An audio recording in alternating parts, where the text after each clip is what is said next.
নবী করিম সাল্লাল্লাহু আলাইহি সাল্লাম মুআয ইবনে জাবাল রাদিয়াল্লাহু তাআলা আনহুকে বলেছিলেন, ওয়াল্লাহি ইয়া মুআয, আল্লাহর কসম করে বলছি হে মুআয, ইন্নী লা উহিব্বুকা, আমি তোমাকে ভালোবাসি। এখান থেকে বোঝা গেল কেউ যদি কাউকে ভালোবাসে বলে দেবেন আমি আপনাকে ভালোবাসি, আল্লাহর জন্য ভালোবাসা, ফিতনার ভালোবাসা নয়, বুঝছেন না?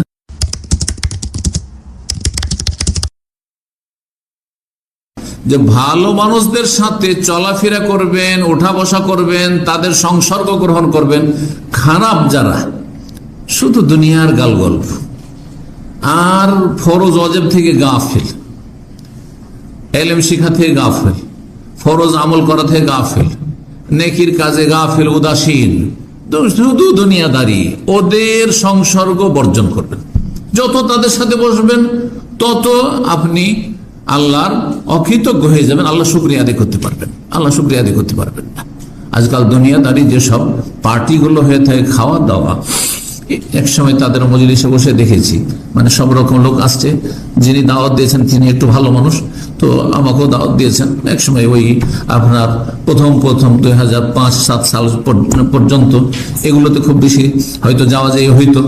তো সুবহানাল্লাহ, গিয়ে দেখি সেখানে ডাক্তার সাহেবরা আছেন, ইঞ্জিনিয়ার সাহেবরা আছেন, ও আরামকর সাহেবরা আছেন, তো ওই UPM এর সাহেবরা আছেন, প্রফেসর সাহেবরা আছেন, তো বেশ কিছু পুঁজিপতিরা হাজির হয়েছেন। আর তারপরে শুধু দুনিয়ার গল্প, দেশে কি রাখলাম, কি এত জায়গা রাখলাম, ঢাকায় এত গই করলাম, তো অমুক শহরে আমি এই করলাম, এই আমি ওইখানে টাওয়ার তৈরি করলাম, দুনিয়ার শুধু গল্প চলতে আছে। এদের সাথে যদি বসেন তো আপনার অন্তরে মরিচা লেগে যাবে, তখন আপনি আল্লাহ শুকরিয়া আদায় করতে পারবেন না। তখন নিজেকে খুব তুচ্ছ মনে করবেন যে আমি এত গরিব থেকে গেলাম, 3টা পয়সা কোন রকম সংসার চালাইতে হিমশিম খাচ্ছি, আরে বাপরে বাপ, তাই না? তখন শুকরিয়া আদায় করতে পারবেন। এই জন্য এদের সাথে বসতে হবে না। কখন এটা ভাবেন না যে এইসব ধনীদের সাথে বসলে, তো ইনভেস্টরের সাথে বসলে, এইসব পয়সাওয়ালাদের সাথে বসলে, আর পুঁজিপতিদের সাথে বসলে, আর এই নেতাদের সাথে উঠা বসা করতে পারলে, খাতির রাখতে পারলে, আর এসব যারা উচ্চশিক্ষিত, হ্যাঁ, প্রফেসর, ডাক্তার, ইঞ্জিনিয়ার, তাদের সাথে উঠতে বসতে পারলে, তাদের সাথে খাতির রাখতে পারলে আমি একটু বড় হয়ে যাবো, কখনো না। এই চিন্তার অন্তর থেকে বের করে দিতে হবে, মন মস্তিষ্ক থেকে বের করে দিতে হবে। এদের থেকে যত দুনিয়াদার থেকে দূরে থাকবেন তত বেশি আপনি আল্লাহ শুকরিয়া আদায় করতে পারবেন। সূরা আরাফের আয়াত 205 আল্লাহ ইরশাদ করেছেন, ওয়াজকুর রাব্বাকা ফি নাফসিকা, হে নবী মুহাম্মদ সাল্লাল্লাহু আলাইহি ওয়াসাল্লাম, তোমার রবকে তুমি মনে মনে স্মরণ করো, তোমার রবের জিকির আজকার করো, মনে মনে, অন্তর থেকেও আল্লাহকে সবসময় স্মরণ রাখা। আর আস্তে, মনে মনের আরেকটি অর্থ হয় আস্তে, উচ্চ স্বরে না, হ্যাঁ, শুধু ঠোঁট নড়িয়ে, জিহ্বা নড়িয়ে আল্লাহকে স্মরণ করা, আল্লাহ জিকির আজকার করা। তাদাররুআন ওয়া খীফাতান, তাদাররুআন মানে কাকুতি মিনতির সাথে, একগ্র চিত্তে, ওয়া খীফাতান এবং আল্লাহর ভয় ভীতির সাথে, ওয়া দুনাল জাহরি মিনাল কওলি বিল গুদুই ওয়াল আসাল, উচ্চ স্বরে নয়, খুব উচ্চ স্বরে নয়, যাতে আশেপাশের লোকের ডিস্টার্ব হয়। দুনাল জাহরি মিনাল কওলি বিল গুদুই ওয়াল আসাল, সকাল বিকাল সবসময়।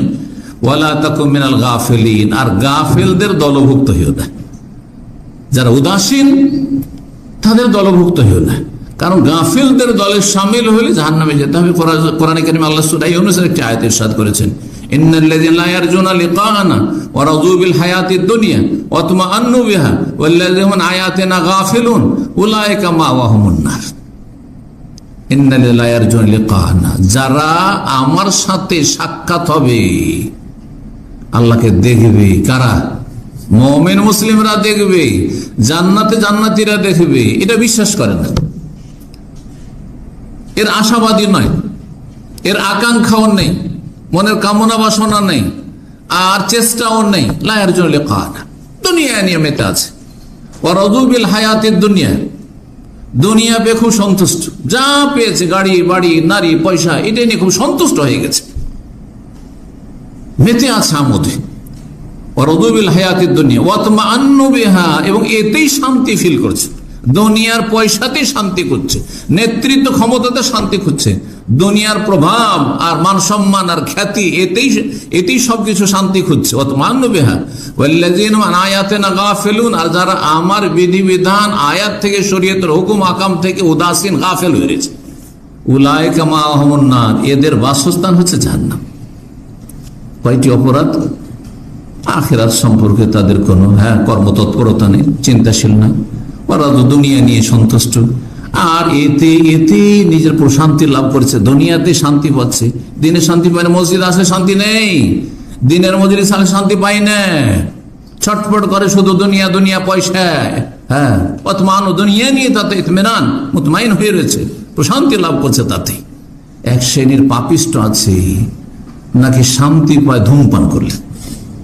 জি, যারা ধূমপানকারী তাদের জিজ্ঞাসা করবেন প্রচন্ড গরমের সময়, আরে রোদরে চলাফেরা করছে তারপরে সিগারেট টানছে, জিজ্ঞাসা করবো এতে আমার শান্তি হয়। মদখোর বলে যে মদে শান্তি হয়। আবার যারা হিরোইন গাঁজা খায় ওদেরকে জিজ্ঞাসা করেন না, ওদের সাথে দেখা যেন নাই হয়, আল্লাহ যেন হেফাজত করেন। যেখানে বিড়ি সের গন্ধই বরদাস্ত করতে পারি না, তো এইসব নিকৃষ্ট নোংরাদের থেকে আল্লাহ যেন অনেক দূরে রাখেন, আল্লাহ যেন আফিয়াত দান করেন, মুসলিম গুমরাহদেরকে আল্লাহ যেন হেদায়েত দান করেন। তো পাপে শান্তি খুঁজছে, পাপে শান্তি খুঁজছে, যারা পাপী তারা পাপ করে শান্তি খুঁজে, ওতেই নাকি তাদের বিনোদন হয়। আল্লাহ হেফাজত করুন। তো এরা হচ্ছে জাহান্নামী, উলাইকা মাওয়াহুমুন নার, এরাই হচ্ছে জাহান্নামী বিমা কানু ইয়াকসিবুন, তাদের পাপের কারণে। আল্লাহর শুকরিয়া আদায়ের ক্ষেত্রে সহযোগী বিষয় হচ্ছে যে আল্লাহর কাছে দোয়া করবেন, কারণ দোয়া হচ্ছে আল্লাহর কাছে সাহায্য চাওয়া। আল্লাহ ক্ষমতা না দিলে আমাদের কোনো ক্ষমতা নেই, সবকিছুর মালিক আল্লাহ, প্রতিটি অঙ্গ প্রত্যঙ্গে ক্ষমতা দাতাকে একমাত্র আল্লাহ রাব্বুল আলামিন। আছে সবকিছু ঠিক আছে, অনেক মানুষ আছে মাথা থেকে পা পর্যন্ত এত সুঠাম, এত সুন্দর দেখতে, এত স্মার্ট, কিন্তু রোগের শেষ নেই। ব্রেন কাজ করে না, অঙ্গ প্রত্যঙ্গ কাজ করে না, তার বিভিন্ন পার্টস কাজ করে না, তার কিডনি ফেল হয়ে গেছে, তার লিভার ড্যামেজ হয়ে গেছে, তার এইটা হয়ে গেছে, সেটা হয়েছে, তার হার্টের সমস্যা, তার এই সমস্যা, কিন্তু দেখে মনে হচ্ছে যে একেবারে কত স্মার্ট, কত সুঠাম, কত ভালো সুস্থ মানুষ। সুতরাং আল্লাহর কাছে দোয়া করতে হবে যে আল্লাহ যেন আমাকে যা কিছু দিয়েছেন শরীরে এবং শরীরের বাইরে, ঘরে বাইরে দিগন্তে চারপাশে যা কিছু আল্লাহ দিয়েছেন, কারণ নিয়ামত শুধু শরীরে নেই, নিয়ামত দিগন্তেও আছে। আমাদের চারপাশে যা কিছু আমরা ভোগ করছি সবকিছু আল্লাহর নিয়ামত, যা কিছুই আমরা হাসিল করছি এবং ভোগ করছি, এবং সেটা ছাড়া আমাদের চলবে না, অথবা চলবে তারপরও তার প্রয়োজন রয়েছে, সবকিছু আল্লাহর দান। দোয়া করতে হবে রব্বুল আলামিনের কাছে যে আল্লাহ যেন আমাকে শুকরগুজার বান্দাদের সাথে শামিল করে নেন। এই মর্মে নবী করিম সাল্লাল্লাহু আলাইহি সাল্লাম মুআয ইবনে জাবাল রাদিয়াল্লাহু তাআলা আনহুকে বলেছিলেন, ওয়াল্লাহি ইয়া মুআয, আল্লাহর কসম করে বলছে হে মুআয, ইন্নী লা উহিব্বুকা, আমি তোমাকে ভালোবাসি। এখান থেকে বোঝা গেল কেউ যদি কাউকে ভালোবাসে বলে দেবেন আমি আপনাকে ভালোবাসি, আল্লাহর জন্য ভালোবাসা, ফিতনার ভালোবাসা নয়, বুঝছেন না? কারো পয়সা আছে সেজন্য ভালোবাসা, কারোর সাথে স্বার্থ জড়িত আছে সেজন্য ভালোবাসা, পুরুষের নারীর সাথে ভালোবাসা, স্ত্রী ছাড়া, বেগানা কারোর সাথে, নন মাহারামের সাথে, এগুলো হারাম, এগুলো ফিতনা। কিন্তু আল্লাহর জন্য, আল্লাহর দিনের জন্য, আল্লাহ সন্তুষ্টির জন্য ভালোবাসা, ইন্নী লা উহিব্বুকা মুআয, তোমাকে আমি খুব ভালোবাসি। ফালা তানসা আন তাকুলা দুবারা কুল্লি সালাতিন, সুতরাং তুমি ভুলবে না প্রত্যেক ফরজ সালাতের পরে এই দোয়াটি পাঠ করতে, এই দোয়াটি পাঠ করতে ভুলবে না। কি? আল্লাহুম্মা আইন্নি আলা যিকরিকা ওয়া শুকরিকা ওয়া হুসনি ইবাদাতিক, হে আল্লাহ আমাকে সাহায্য কর। তাহলে আল্লাহর সাহায্য না হলে পারবেন না আপনি শুকরিয়া আদায় করতে। আল্লাহ আমাকে সাহায্য করো, আলা যিকরিকা, তোমার জিকির আজকারের, তোমাকে স্মরণ করার, পাঁচ ওয়াক্ত সালাত কায়েম করার, তাহাজ্জুদ পড়ার জন্য, দান খেরাতের জন্য, ভালো কাজ করার জন্য, সিয়াম পালনের জন্য, ফরজ নফল আদায় করার জন্য, হারাম থেকে বেঁচে থাকার জন্য আমাকে সাহায্য করো। অনেকে বিভিন্ন পাপে জড়িয়ে আছেন, বিশেষ করে যারা পরিবার ছাড়া থাকছেন আর যৌবনের জ্বালা রয়েছে, এই কথাগুলি বলার প্রয়োজনও আছে প্রবাসী ভাইদের জন্য। বিভিন্ন নির্জনতার পাপে লিপ্ত আছেন, কেউ হস্তমৈথুনের পাপে লিপ্ত আছেন, কেউ এছাড়াও আরো মারাত্মক পাপে হইতে পারে, বিভিন্ন পাপে জড়িয়ে আছেন, বিভিন্ন পদস্খলন ঘটছে, অথবা আপনার পর্নোগ্রাফি দেখা, নোংরা ছবি টবি দেখা ইত্যাদি করা, খারাপ কিছু শোনা, খারাপ দেখা, এইসব পাপে জড়িয়ে আছেন। আল্লাহর কাছে দোয়া করুন অন্তর থেকে, আল্লাহর কাছে দোয়া করো অন্তর থেকে যে আল্লাহ তুমি আমাকে গুনাহ থেকে বাঁচার তৌফিক দান করো, গুনাহ থেকে আমাকে রক্ষা করো। অন্তর থেকে যদি দোয়া করেন তাহলে সেই কাজে চেষ্টাও থাকবে যে আমি আল্লাহর কাছে চাইছিও এবং আমি গুনাহ থেকে বাঁচার সর্বাত্মক চেষ্টাও করব। দেখবেন তখন বাঁচতে পারবেন।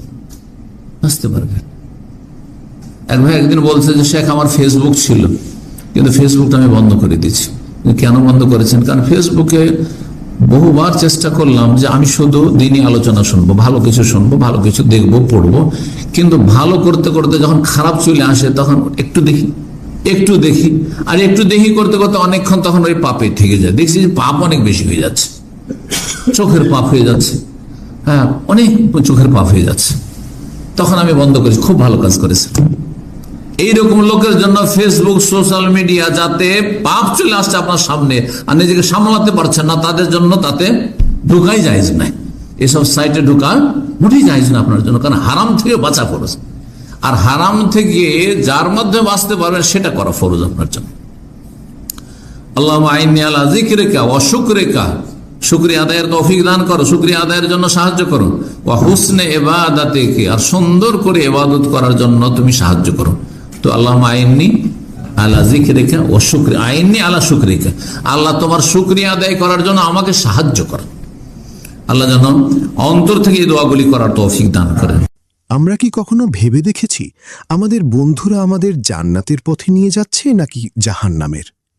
শায়েখ আমাদের সতর্ক করেছেন যে যারা শুধু দুনিয়ার গল্প আর লোভ লালসায় মগ্ন, তাদের সঙ্গ আমাদের অন্তরকে শুকরিয়াহীন করে দেয়। রাসূলুল্লাহ সাল্লাল্লাহু আলাইহি ওয়াসাল্লাম শিখিয়েছেন, মানুষের জন্য ভালোবাসা হতে হবে নিছক আল্লাহ সন্তুষ্টির জন্য। তাই আজই ভেবে দেখুন আপনি কাদের সাথে চলছেন, আর মহান আল্লাহর কাছে নিয়মিত দোয়া করুন, হে আল্লাহ, আমাকে সাহায্য করো তোমাকে স্মরণ করতে এবং তোমার কৃতজ্ঞতা আদায় করতে।